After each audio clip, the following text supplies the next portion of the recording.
Good afternoon. Thank you for joining Robert Vilahamn's press conference ahead of our WSL match with Leicester City this weekend. For those joining online, please use the raise hand function to ask questions. We're going to start in the room with Finn. Hi Robert, hope you're well. Just one from me this week. The rise of Spurs women has been nothing short of meteoric over the last 8 or so years, and the latest chapter in that history has come under your stewardship, reaching an FA Cup semi-final and being one game away from Wembley. How does that feel, and how much is kind of that over you guys as a team in terms of the fact that you are just one game away from Wembley? I think it's that's the reason I wanted to come to this club, because you see this really big club with a lot of potential, and the women's team and what they have done to establish themselves in the Women's Super League and going for the titles. And now I'm part of that. I feel like that's a really fun job for me. And now when we reach to the point where we are actually getting closer to Wembley and make sure that we fight for a title, that's amazing. And I also show the power of this club, I would say. So it shows that we are already there and the future looks bright. Okay, moving online. Emma. Hi Robert, nice to see you. Hope you're well.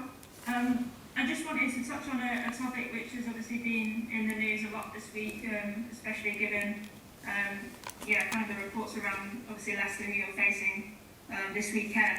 But just more generally on player-coach relationships in the WSL specifically, this is something that has been reported on for several years now. Just wondered what your stance was on it. Do you think player-coach relationships is acceptable, should be acceptable, and what your kind of opinions on it generally? I think it's totally non-acceptable. I mean, me as a coach are in a power position with the players and the staff. I think it's very much unprofessional to have a relationship with a player. I don't think it should be a question that we raise here. I think it's crazy. So for me, no, it's not professional and it shouldn't be like that. Do you think that, where you are at Tottenham, that if a player was to make an allegation regarding something of that issue, do you feel confident that you're at a club that can provide that support and that can, follow the correct principles? Yeah, I mean, for me, it's of course, yes, absolutely. I get it. People falling in love everywhere, but it's not where you should fall in love, and you shouldn't work with your partner in that way. So for me, but then of course, if people doesn't understand that, we might need to find good guidelines so people understand that that's not acceptable in this environment. Because if people doesn't understand, then we need to teach them that this is not acceptable. Yeah. So just to follow up on that about the guidelines, I was going to ask. I understand that it's not currently prohibited legally in the WSL licence, however it might be in individual club code of conduct. Is that something that you would like to put in place, a set regulation within the WSL licence, something that's sort of applied by the federations above? I mean, if that's needed to make sure we find good ways to not have this happening, so yes, but for me it's so clear that it shouldn't accept that and it shouldn't be like that. So yeah, if that helps, absolutely. And just one more, just on team news this week, I want to ask how the squad is. Is there anyone that is unavailable for the game? So Drew is back in training from her illness, so she's trained well today. Molly was back at the training ground today, so she's taking steps from her illness. So we have to wait to see to the Saturday training because if we know that she can play or not. Otherwise, we look strong and healthy. Oh, good stuff. Well, all the best. Thanks, Robert. Appreciate your time. Cheers. Alex.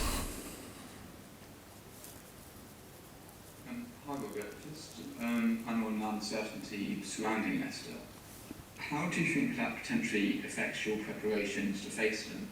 Knowing there could potentially be tweaks that they're making with two different people taking charge of the club. Does that affect your preparations at all to face them?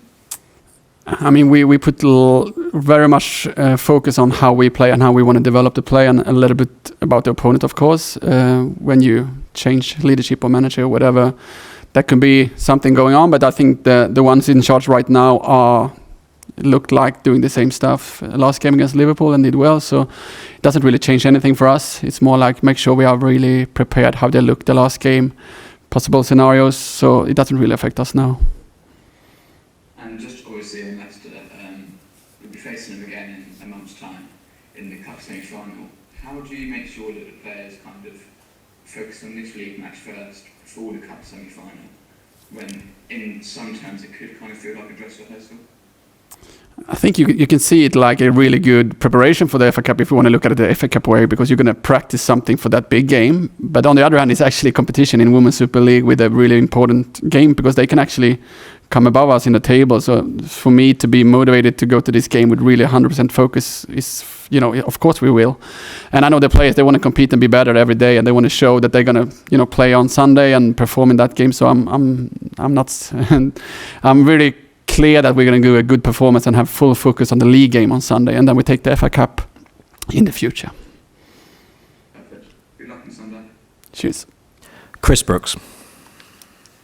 Hi Robert, just want to ask about Amy Turner scoring the winning penalty in the FA Cup game, because she's had to be patient at times this season, but how important to the team, to the squad, on the pitch, off the pitch, do you kind of see her, and what have you kind of communicated to her this season about her overall role? I mean, I had a meeting with her today actually, and just told her how I think to work with her, how professional she is, how she's been so good for me as a coach, because she hasn't played all the time, and she has handled that in a so professional way. She had an injury the first day of training when I arrived here. She was gone for like 6-7 weeks, which made Luana play herself into the team, and then I kept going with her. And then she came back and, trained very well, and she didn't get the chance. And then when she came into the North London Derby and were amazing that game, and she took over that spot, and after that she's just been amazing in training on the field. I think she plays the best football I have seen her play, and with a lot of self-confidence, good on the ball, good in the duels, and then also like with this calmness in the penalty shootout. I was so impressed by her. So no, she's the role model I want from my players, that they can show that they are very professional and just keep doing it for the team. So no, I just full of cheering for her. You've been asked a few hundred times this season about Grace Clinton, and obviously you'd love to sign her if United let you, but at this point with the team, how much are you trying to balance enjoying having Grace while you've got her, with also planning for maybe next season without her, sort of by seeing how people like Matilda, Wang Shuang, how they fit into different roles, because that's an interesting situation really. It is, and I'm very much want to work with the players who are here right now. So even if I know that she's on a loan, I don't want to put her on the bench now just because I might not have it next year, because I want to stay in present and make sure we develop where we are. I think the last game you saw that we moved her in as a 10, and she was absolutely brilliant against one of the top teams in the world, basically. So I just enjoy working with her right now. I just like the other players, how they fight, how Rosella came back and did those good minutes in the game, for example, how Rosella and how Shuang and Winberg showed in the overtime that they also are ready to compete. So I just want them to push each other and to make sure everybody develop. And then every Sunday I pick a team, but hopefully they just keep fighting for that spot. But they do it together. They are friends, but they are still competitive. So right now we have a really nice environment where people try to beat themselves into the team instead of trying to get a spot just because someone else is poor. It's not that now. You need to be really sharp to take a spot in the starting 11, and I love that environment. Just one last one from me, Robert. I did ask you something similar to this a few months ago about how players coming into this league from another country adapt to this style of play, but I guess from your experience maybe with the new signings you brought in, how much do you kind of feel a player can adapt by training with the team, and how much has to be learned just by playing games? I think you can learn some of it in training, but you need to get the minutes on the field and experience the league and the atmosphere and everything to take the next step. I think for me it's very important when to do that for each person, the personality and everything. So Grace was quite unscared when she came here. She just wanted to play, and that's okay. Then I put you on the field, and then you show me that you can do this. Some other people need to find the right circumstances to be brave on the field, for example. And then I'm going to try to make sure that they can, get some time before they can be brave on the field. So that's a part of my coaching career, that to find the right players who can handle it, the right pressure, and then try to push them to the next step. And it's always different no matter who you are, right? So I cannot just take the same players and act and treat them in the same way. I need to treat them according to who they are and find the right limit for that. And sometimes they want more, and sometimes I cannot give them more, but I just need to keep pushing them, because they need a transition into this league. This league is the best league in the world, and I don't think you should expect to come from a lower league and go into this league and just think that you're going to be dominant. You need to get some time and good leadership and good staff members around you and a good play group around you, and we have that right now. So I feel like everybody's in a good spot, even if they don't play too much. Thanks, Robert. Take care. Cheers. Dan. Hey Robert, hope you're well. We've spoken a lot about how well you attack this year, but obviously I know certainly since the West Ham game there's been a real improvement in the defence, and week on week it feels like you're getting better with your defending. So yeah, how impressed are you with the defensive side of the game, and are you almost surprised with kind of how rapid that development's been? I think when you're building an identity and the identity is attacking football, you cannot start by focusing on the defense work, right? So we had to go that way to make sure we go for more goals and we want to win games that way. But after a while you realize it's easier to win games if you also have a good defense. And we not want to defend low block and so on, but we want to be a high pressing team. That's a part of the identity. And it took a few games before we understood how to press the top teams, because it's quite hard to press them because they're so good on the ball. I think the last game against Man City, you saw how we can actually press them high and win the ball high and actually do it against top teams in this league. But everything is a part of the journey. You need to take one step in a time. You need to take some parts of the time. Now we're focusing a lot on that. So hopefully now we can go back and also focus again on the attacking style on their half, how we can find the combinations, the last third, how we can actually score more goals, because we are great in the build-up, we're good now to defend, but I think we need to create more goal chances and score more goals. So I think hopefully we can focus a lot on that, and hopefully also to stay present in the defense that we have and stay present in the build-up, but we do it good. But we always need to go back to stuff and redo it, but right now we are in a good spot to actually try to attack even more. From the games you've seen, obviously there's a few teams kind of involved in kind of that middle of the group of the table, your Liverpools, yourselves, Villa, Leicester. From the games that you've seen, what do you think kind of makes the difference in, being successful in climbing the table rather than maybe being at the bottom of that mini group? I think Leicester and Liverpool is doing a good tactical thing to win games right now, and they are actually winning games that way. The way we try to build ourselves and how to play and everything it takes more time. So I think even if we perhaps doesn't come above them in the table this year, I'm quite sure that we're building a ground for our game to make sure we beat them quite good next year. That's my plan, to make sure we build something so the next year, if they keep doing what they're doing, we're going to beat them, because we're going to be so good on the ball. We're going to have so good players that can handle that. But right now we actually compete with them because we have different strategies and they're doing it very well. But it's a part of the process, and I'm not scared of losing against them right now, because I know when we play like this and when we're going to develop the players, we're going to beat them next year or the year after that. So it's more like the bigger picture, and make sure we reach there with the identity and how we play, instead of just going for next win and hope that we can finish fifth. Because what happens if we don't have the ground next year? Then we're going to fall back like many teams have done, and I don't want to do that. I want to make sure we take steps every year, and I'd rather take small steps and stay in the top than just have one big step and then 2 steps back. Thanks, Robert. Best of luck for the weekend. Thank you. Cheers. Okay, we'll go to Rachel. Hi Robert, you've been asked a lot about one of the loanees, but obviously another loanee is Amanda Nilden, who has been pretty much ever present since she signed for Spurs. Can you say a little bit about what she's bringing to the team, and also her penalty, which was really nice? Yeah, I mean, I think I've followed her for a few years, because I had a left back in Häcken who competed against her in the national team, and the national team coach always picked her instead of my left back in Häcken. But now I signed this left back instead, and I love working with Amanda because she's very good on the ball, and she's very skillful in many scenarios, but she's still very young as well, and there's more potential in her. So I think she gives us a left foot in the build-up. We didn't have that, and I like to have those angles with the left-footed left back. I think also you can see that she's taking steps in the attacking football, because we know that she's good defensively, but I know that she can do these overlaps and do the crosses as well. And I also see that when you see the attitude in this penalty shootout, when she do that shows that's a cool girl who can do that in that moment. So that's the players I love to work with, like with that passion, with that coolness. So no, I just love working with her, and there's a plan for her to stay in the future as well, of course. So hopefully we do that. So yeah, you just said that there's a plan for her to stay. So that's at the moment the plan is that Spurs will be exercising that option to keep her. Yeah, so we didn't go for any loan player this winter window without having a smart plan how we can execute that. So I'm quite sure she's gonna stay the next year. Yeah.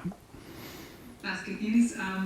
And can I ask you as well? You spoke previously about sort of fitness levels and being something you've been trying to improve. And it was quite clear in the game against Manchester City that fitness levels seemed much higher than in previous games, and so there was that ability to compete for the ball across the entire 120 minutes in this case. Obviously, they have had a game slightly more recently, but still, there did seem to be an upturn in that. Is that something that you think there's been real progress in, or is it as much about having substitutes who can come in and keep the tempo up? Sort of, yeah, where's that coming from? No, but I actually have proof that they are much fitter now, because we do the testing from the beginning of the season, in the middle of the season, Christmas break, and we see all the paragraphs, all the meters is that they're getting more fit in the gym. They're breaking the records in the maximum speed. They are more sprint meters and everything. So we follow that in a good way, and the physical performance team is doing amazing stuff with individually make them be quicker, faster, be able to run more, right? So they have it, they are better, but sometimes when you train hard, you get tired. So Aston Villa game, for example, was a game where we smashed the records in numbers, but they get tired and they lost the quality of the technique. So that's the balance we need to find all the time, so we don't lose the quality of the football as well. But we're taking steps every time. And I think the Man City was a really good game because we could work on a strategy. We knew how Man City play. We had practiced that 3 times, so we could find ways so the players knew when to run, when to press. So I think it was a mixture of a really good analyst team, made sure that they knew the picture. The physical performance team made sure that they were strong enough, and then we just boosted them with a lot of energy. And the players starting was great, the players coming in was great. So it was a great evening. Yes, indeed. And I guess I wanted to also ask you about the technique we've seen against Arsenal and also against Manchester City, where you have used Amy Turner as a extra striker usually I think it's on the 90th minute of the game 1-0 down. We've seen other managers do this, but do you think this is going to be an ongoing pattern, or did you decide that was the thing to do? The thing is you don't want to practice behaviors that you are 1 goal down, because it feels like you practice something that you don't want to have, right? So I'm not really much want to do that, but then we understood that we were down by 1 sometimes, and then I just moved her up 1 game, because that's a good thing to create a little bit of a stress situation for the opponent. But then we realized that to have everybody on the same page, we actually practiced this on Saturday, the day before. So if we are 1 goal down, we're going to do this. So we put her up. We tried to actually force it in the training situation. Didn't look that great in training, I must say, but everybody knew what was expecting from that, and of course it worked out well. But that's just because they are so good players to understand it. It's not like the tactics working, it's actually them just finding ways, and I just love them finding ways. Thanks. And I guess in the future we might see it with Molly and Levana as well, or is this just a strictly AJ Turner? I mean, it could be anyone that I feel like having a good skills for that. But Amy is a strong player with actually some really good technique there. So she works well right now in that phase if we need to do it, yeah.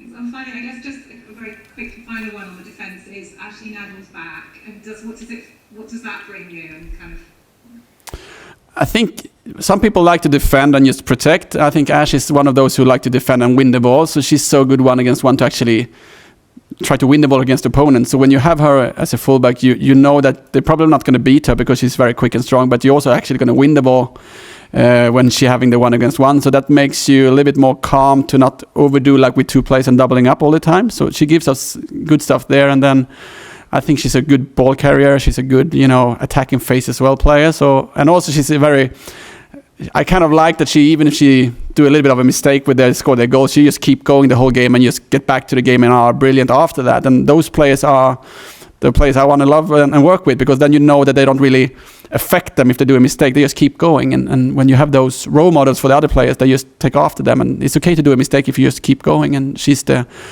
answer to that. So no, I love working with her, and I think she has even more potential to be even better in this league. thank you. Chris. Hi Robert, just wanted to get your thoughts on the FA Cup semi-final draw, and do you think and do you hope that this game will be played at the Tottenham Hotspur Stadium? First of all, I was really happy that we got a home draw. So no matter what team, I really want to have a home game because I love to play in front of our fans. Second of all, I hope we're looking into it. Of course, I hope that we can play it at a big stadium. So we're looking into that, and hopefully we can find ways to make that happen. But it's not on my desk right now. But who knows, right? And then if you look at those three teams, of course, Man United and Chelsea are higher up in the table than Leicester. So if you look at it one way, yes, it's a good draw. And if you ask Leicester, they will probably say it's a great draw, play against Tottenham. So I think it's a fair opponent, right? But it's going to be fun. I'm really looking forward to this great chance to play against them in the semi-final. And hopefully we're going to reach the final, because we want to be there for our fans and for this club. Robert, are you allowing yourself and the players to dream? Because, of course, it's 33 years since the Tottenham Hotspur men's team reached an FA Cup final in 1991. What's the mood been like in the last few days? I think after the game, coming from Sweden, you don't really know how big this cup is. But when we won that game, and then I saw the players' happiness, the club's happiness, the board, Daniel Levy is actually happy, and signing a text message that he's really looked, he really was happy about that win, and then you realize, okay, it's actually a big cup in this country. We are one club. We are actually having the whole of Tottenham behind us, and if you can bring that to the table and play a final in the end, I think we have a good chance to win any team, because then we're going to do it together, right? So for me, it's showing how big this club and this tournament is, and it's also a proof that we are doing some good stuff. But still, we are only in the semi-finals, so we cannot celebrate anything yet. But it's more like an example that we are taking steps, and that's good. Well, lastly from me, you've got two very capable goalkeepers, and of course a huge game next month coming up in the semi-final of the FA Cup. How do you keep both of those goalkeepers happy? If you ask them, I probably just keep one of them happy, because I think the other one is not happy when they're not playing, right? So, and then you just need to deal with that. One is playing and one that's not playing. And then we actually have a third one who's taking big steps, Eleanor. And so the training is amazing, because we have three good goalkeepers who's competing. My job is to pick a player who play, and sometimes people can say that I'm doing the right stuff, and some people can say that I'm doing the wrong stuff. But I'm just trying to pick the right player to win the game. And I just think, you saw Becky the other game. She was totally brilliant, and you can see her in the penalty shootout. You saw Barra against Arsenal at the big stadium. So both of them are very cool goalkeepers who can handle it. So who knows who's playing and not? But right now, Becky was amazing, and of course, she has a great chance to play on Sunday again. Best of luck. Thank you. Cheers. Okay, just to check for any final questions. Great. Thank you very much, everyone. Thanks.